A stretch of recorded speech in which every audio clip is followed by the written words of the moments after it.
nos escriben, antes obedecía todo, así lo pone, todo. ¿Eh? Lo que me decían, ahora me es difícil cambiar. Así es.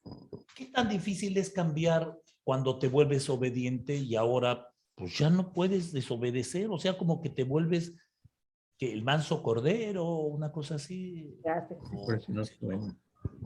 Es lo que comentábamos no hace rato, Miguel, que a veces la obediencia nos deja en un confort, ¿sí? Nos deja en un confort y ahí estamos, aunque estemos inconformes, pero tenemos que obedecer. Por eso vamos a ver la definición de obediencia. Ándale. ¿Sí? El término la palabra obediencia proviene del término obediencia, de origen latino, que es oboendientia, que está relacionado con el acto de obedecer, es decir, respetar, acatar y cumplir la voluntad de la autoridad o de quien manda. Vamos a ver que en diferentes ámbitos de la vida existen las autoridades. Por ejemplo, en la familia, pues el papá y la mamá. Correcto. ¿Sí? En la religión, los sacerdotes, los obispos, los ministros, hasta el papa. En el ejército, pues los generales, los coroneles y todo. En el trabajo, pues el director, ¿sí? En la escuela o el dueño de la empresa. Entonces, todas esas son autoridades y esos son los que nos van a ir marcando para cumplir y ser obedientes. Pero ahora la pregunta es, ¿y ellos con qué autoridad? Fíjate bien, porque luego a veces uno es lo que somete uno, ¿no? Sí. ¿Con qué autoridad a veces pueden dirigir? Porque todo el mundo sabemos que a veces papá y mamá dirigen, pero papá es un desastre y mamá está peor.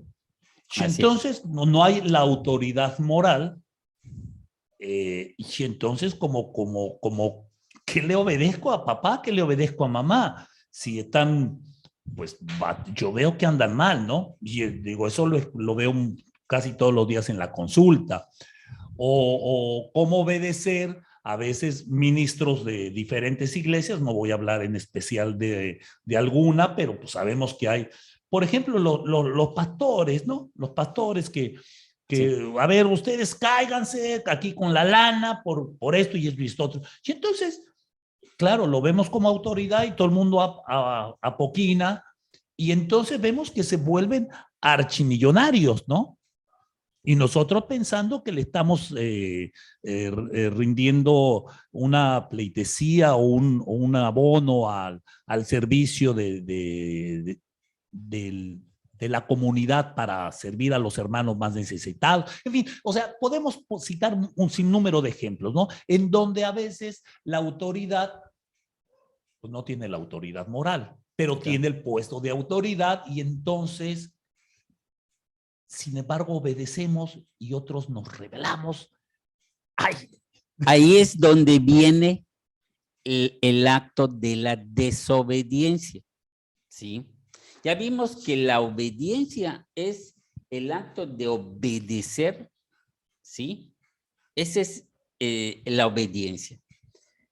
Pero sea que, si lo traducimos a palabras así tranquilas, diríamos que es acatar y cumplir lo que alguien dijo.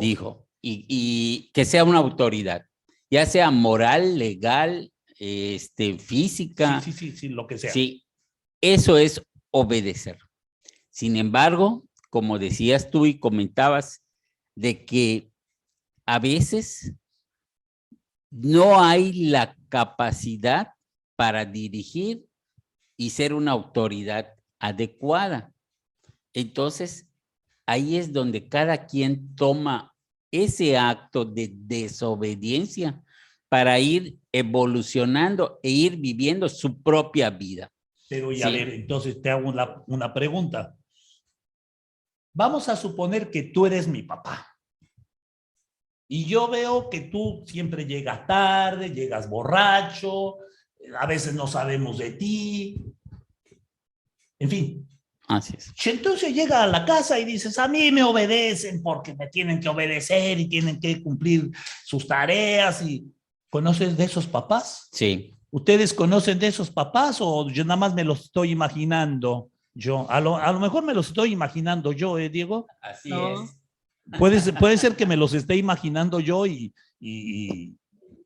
pero y entonces, aquí, lo que yo estoy haciendo es seguir un estado de conciencia, de un sentido común, o estoy desobedeciendo.